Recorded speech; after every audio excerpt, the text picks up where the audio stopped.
Welcome back नाज़रीन। हाणे programme में पाण ॻाल्हि ॿोल कंदासीं उमरकोट जे क़ौमी तक NA 213 जे हवाले सां पाकिस्तान पीपल्स पार्टी के जेके सरसी हासिल थी आहे हिन वक़्त ताईं जा जेके गैर हतमी ऐं गैर सरकारी नतीजा आहिनि उन्हनि जे मुताबिक़ पीपल्स पार्टी जी उम्मीदवार सबा टालपुर साहिबा उन्हनि वोट खिया आहिनि 1,48,965 ऐं जेको गॾियल अपोज़िशन जो उम्मीदवार आहे लालचंद माली उन वोट खिया 74,515। हिन वक़्त ताईं जा इहे गैर हतमी ऐं गैर सरकारी नतीजा आहिनि जेके असांखे मौसूल थिया आहिनि। ऐं गॾोगॾु पाण इन ते बि ॻाल्हाईंदासीं जेके गॾियल अपोज़िशन जो उम्मीदवार लाल माली इल्ज़ाम हया आहिनि पाकिस्तान पीपल्स पार्टी ते ऐं पाकिस्तान पीपल्स पार्टी वरी इल्ज़ाम लॻाया आहिनि तहरीक इंसाफ़ जे अॻवाननि ते उन्हनि जे कारकुननि ते जेके झड़पूं थियूं उन में पाकिस्तान पीपल्स पार्टी जा कुझु कारकुन जेके आहिनि उहे बि अॼु ज़ख़्मी थिया आहिनि। ऐं पीपल्स पार्टी जे अॻवान ऐं MPA नवाब तैमूर टालपुर जेको पुटु आहे सबा टालपुर जो उनजो चवणु हो त लाल माली जेको आहे उहो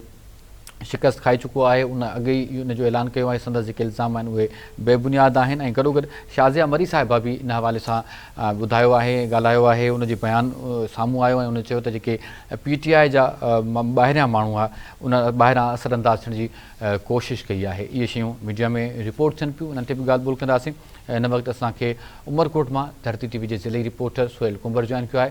सुहेल, अॼु सभ खां पहिरियां त इलेक्शन जे हवाले सां ॿुधाइजो त हिन वक़्त ताईं जेके गैर हतमी ऐं गैर सरकारी नतीजा आहिनि उन में त पाकिस्तान पीपल्स पार्टी खे सरसी हासिल आहे ऐं पाकिस्तान पीपल्स पार्टी गैर हतमी ऐं गैर सरकारी नतीजनि जे मुताबिक़ सोभमाणी आहे। सॼो ॾींहुं छा सूरत हाल रही, कीअं टर्नआउट ॾिठो अवां पोलिंग स्टेशन्स जे अंदरि? जी बिल्कुल, अमरकोट जे क़ौमी तक NA 213 ते जेके रथियल ज़मीनी चूंडियूं हुयूं जेके गैर हतमी ऐं गैर सरकारी नतीजा अची विया आहिनि जंहिं मूजिबि जेके पाकिस्तान पीपल्स पार्टी जी उम्मीदवार आहे सबा टालपुर 1,48,965 वोट खणी जेके अॻिते आहे जॾहिं त जेके उहो GDA पाकिस्तान तहरीक इंसाफ़ जेके गॾियल जमातनि जो उम्मीदवार लाल माली वो जेके 74,515 वोट खणी सघियो आहे। जेके गैर हतमी ऐं गैर सरकारी नतीजा साम्हूं आहिनि त ॿुधाईंदो हलूं त अमरकोट ज़िले में टोटल जेके इलेक्शन कमीशन तरफ़ां जेके NA 213 ते 498 पोलिंग स्टेशनूं क़ाइमु कयूं हुयूं ऐं जेके 1816 बूथ क़ाइमु कया विया जेके उहो सिक्योरिटी प्लान ताईं सख़्तु कयो वियो। जेके टोटल 91 जे हसास पोलिंग हुयूं 225 जेके उहो हसास हुयूं ऐं 91 पोलिंग इंतिहाई हसास हुयूं 125 जेके पोलिंग स्टेशन हुयूं नॉर्मल करार ॾिनियूं हुयूं। 4200 पुलिस हलकार 700 जेके 4200 पुलिस हलकारनि जी ड्यूटी लॻाई हुई 7 SSP 15 खां वधीक DSP उनजी ड्यूटी लॻाई। अमरकोट ज़िले में जेके कुझु इलाइक़नि में टर्नआउट 40% रहियो आहे, कुझु इलाइक़नि में जो टर्नआउट उहो जेके 50% अमरकोट ज़िले में टोटल जेके 6,05,000 जेके वोट आहिनि उहो रजिस्टर्ड आहे जंहिंमां जेके 3 लख वोट आहिनि उहो वोट जा रजिस्टर्ड आहे। जेके सुबुह जे टाइम जेके कुंडरी टाके जा जेके पोलिंग स्टेशन आहे उते जेके उते UC चेयरमैन अमीर हसन ख़ासकेली उहो पोलिंग बूथ अंदरि मौजूदु हो। उते जे लाल माली उनजे हिकिड़ो वकीलनि जो हिकिड़ो वफ़द कराची खां 100-150 वकील जेके उहो मुहिम में लथल आहे उन्हनि जी पाण में तूतू मुहिम थी। उन चयो त UC जो चेयरमैन आहियां जेके पोलिंग विज़िट करे सघां थो। जे लाल माली चयो त पोलिंग खां ॿाहिरि निकिरो पोइ त जेके पुलिस अटल पहुची उते कंट्रोल कयो। हुन खां ॿियो जेको वाक़ियो वो पाकिस्तान पीपल्स पार्टी के कारकुन ऐं PTI जे कारकुन में अमरकोट जे शेवाणी पाड़े जी गुनेश माली पोलिंग ते जेके ॿिन्हिनि धुरनि जे कारकुननि तरफ़ां नाराबाज़ी कई वई ऐं जेके छिकताण पैदा थी पोइ पुलिस अटालनि पहुची उन छिकताण ते जेके कंट्रोल आंदो ऐं पोलिंग जो जेके अमल शुरू करायो। अमरकोट ज़िले जी टोटल 498 पोलिंग हुयूं जंहिंमां सिर्फ़ु 2 खां 4 पोलिंग स्टेशन ते किथे जेके उहो झेड़ा थिया या जेके उहो मामूली तू में थी या जेके कारकुननि जी नाराबाज़ी सां छिकताण थी।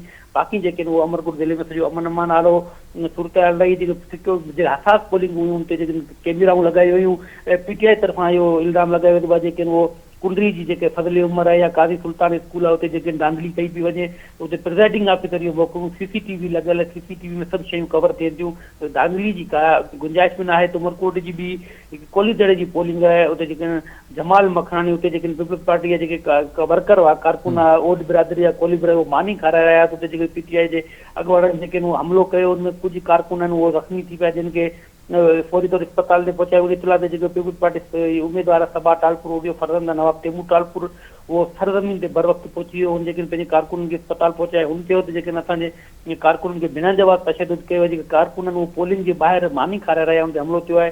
असां जेके उन्हनि खां जंहिं असांजे कारकुननि खे हमलो कयो असां हुनखे न छॾंदासीं। असां जेके उहो पार्टी अॻुवान सां गॾु ॿिए पासे जेके उहो इलेक्शन वोटिंग जो अमल जीअं ख़तमु थियो हुन खां पोइ नतीजा अचनि इहो सिलसिलो जारी थियो त पाकिस्तान तहरीक इंसाफ़ GDA जे गॾियल उम्मीदवार लाल माली आहे उन पंहिंजे माली हाउस ते प्रेस कॉन्फ्रेंस कोठाई उन जो चयो त जेके उहो SSP जे ज़रिए पुलिस जे ज़रिए जेके वो धांधली कई वई आहे। असां जेके एजेंट आहिनि उहो पोलिंगनि खां ॿाहिरि कढिया विया आहिनि। असां जेके नतीजनि खे नथा मञूं, नतीजा रोका वञनि। ॿी सूरत में सुभाणे हड़ताल जो बि सॾु ॾिनो। उन खां पोइ जेके हड़ताल जो सॾु ॾियण खां पोइ जीअं नतीजा अचनि सिलसिलो शुरू थी वियो। उन खां पोइ जेके GDA पाकिस्तान तहरीक में लाल माली जेको हामी आहे उहो वॾे तइदाद में उमरकोट DRO ऑफिस अॻियां पहुची आहे। हिन महिल उमरकोट DRO ऑफिस जेका मेन रोड आहे उहो उमरकोट कुंडी रोड जो ब्लॉक कयो वियो आहे ऐं पुलिस जा वॾा अटाला पहुतल आहिनि जेके ज़ाहिर वोटिंग जेके वोट आहिनि उहो प्रिज़ाइडिंग ऑफिसर वोटिंग जो जेको सामान आहे उहो कास्ट थियल वोट आहिनि उहो खणी जेके पोलिंगनि खां जेके उहो पहुचाइनि पिया। जेके DRO ऑफिस में कंहिं बि अणवंदर को माण्हू आहे उहो वोट फुरे सघे थो या का छिकटाण पैदा थी सघे थो। उनजे करे पुलिस तरफ़ां जेके सिक्योरिटी सख़्तु कई वई आहे। पुलिस जा जेके वॾा अटाला आहिनि उहे मौजूदु आहिनि। धाणे वारनि सां ॻाल्हियूं कयूं पियूं वञनि। लाल माली जो इहो चवण त तव्हां नतीजा नथा तस्लीम कयूं, धांधली कई वई आहे, असांजे एजेंटनि खे ॿाहिरि कढियो वियो आहे ऐं जेके जेसि ताईं इलेक्शन जी जेके धांधली जी जांच न थींदी होसि ताईं नतीजा रोकिया वञनि। ॿिए पासे जेको वोटिंग जो जेको प्रिज़ाइडिंग ऑफिसर जेको परे परे जी पोलिंग जो अमल आहे उहो सामान खणी जेके DRO ऑफिस में पहुची रहिया आहिनि। उहो पंहिंजो रिज़ल्ट जमा कराइनि पिया। हिन महिल उमरकोट जे 3 तलवार चौक ते लाल माली जी अॻुवाणी में उनजा जेके हामी आहिनि उहो धरणियूं हणी वेठा आहिनि। कंहिं बि अनवंदर वाक्य खे मुंहुं ॾियण जे लाइ पुलिस जी सिक्योरिटी जेके उहो अलर्ट आहे।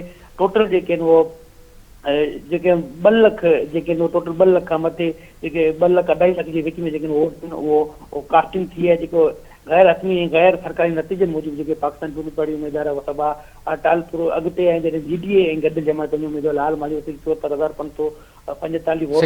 अच्छा सोहेल, हिते बि गॾो इहो ॿुधाइजो त जीअं मां ॿुधायो पिया त लाल माली साहिब जे तरफ़ां हिन वक़्तु जेको 3 तलवार वारो इलाइक़ो आहे उते धरणो बि हले पियो ऐं लाल माली साहिब इल्ज़ाम बि धांधली जा मड़िया आहिनि। छा उन हवाले सां जेके नवाब तैमूर टालपुर साहिब आहिनि पाकिस्तान पीपल्स पार्टी MP बि आहिनि ऐं सबा टालपुर साहिबा जा फर्ज़ंद बि आहिनि, उन्हनि जो को मौक़िफ़ साम्हूं आयो आहे?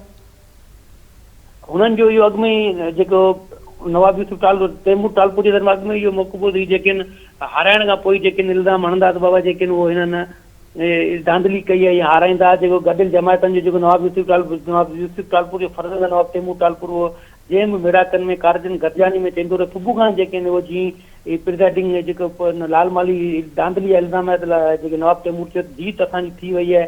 हिननि वटि सिर्फ़ु जेके उहो ॿियो को ऑप्शन न आहे। ही धांधली जा इल्ज़ाम हणंदा त उनजो हेसि ताईं जेके रिज़ल्ट कलेक्ट में आहिनि। जेको हिन पासे उमरकोट जा 2 तक आहिनि PS 51 ऐं PS 52 उते जेके साईं अमीर अली शाह MP ऐं सरदार अली शाह MP उन्हनि जे बंगले ते जशन जो समय आहे। उहे पंहिंजी पोलिंग जी रिज़ल्ट गॾु पिया कनि। ॿिए पासे मांझाकर में जेको नवाब तैमूर टालपुर आहे उहो पंहिंजे वार जो माण्हू पहुचनि पिया। मुबारकबाद जो हिकिड़ो सिलसिलो हलंदो रहे, हिकिड़ो जशन जो समय आहे।